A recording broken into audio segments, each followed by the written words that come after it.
بسم اللہ الرحمن الرحیم۔ السلام علیکم۔ شروع اللہ کے نام سے جو نہایت مہربان رحم کرنے والا ہے۔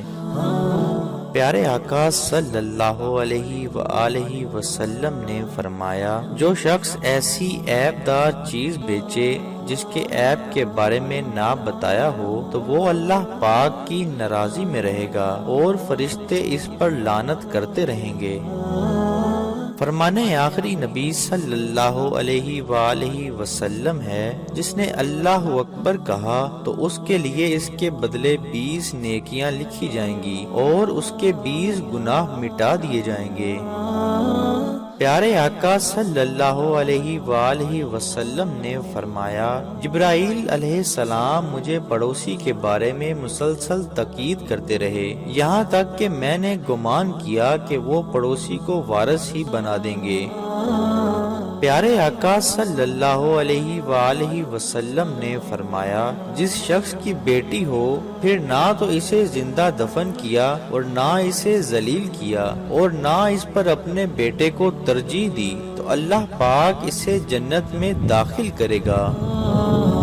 فرمان آخری نبی صلی اللہ علیہ وآلہ وسلم ہے، مومن کی طبیعت میں تمام عادتیں ہو سکتی ہیں مگر خیانت اور جھوٹ جمع نہیں ہو سکتی۔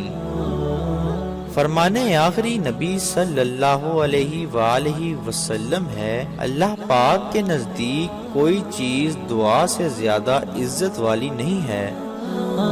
پیارے آقا صلی اللہ علیہ وآلہ وسلم نے فرمایا، عاجزی اختیار کرو اور مسکینوں کے ساتھ بیٹھا کرو، اللہ پاک کی بارگاہ میں تمہارا مرتبہ بلند ہو جائے گا اور تکبر سے بھی بری ہو جاؤ گے۔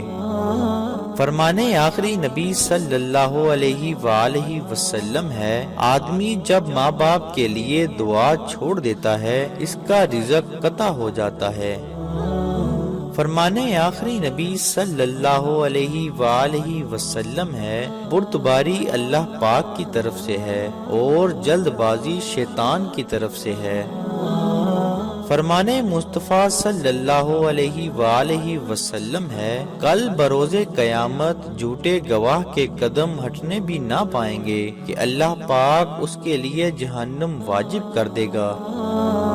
پیارے آقا صلی اللہ علیہ وآلہ وسلم نے فرمایا، جس نے 50 مرتبہ بیت اللہ کا طواف کیا وہ اپنے گناہوں سے ایسا پاک ہو گیا جیسا اس دن تھا جب اس کی ماں نے اسے جنا تھا۔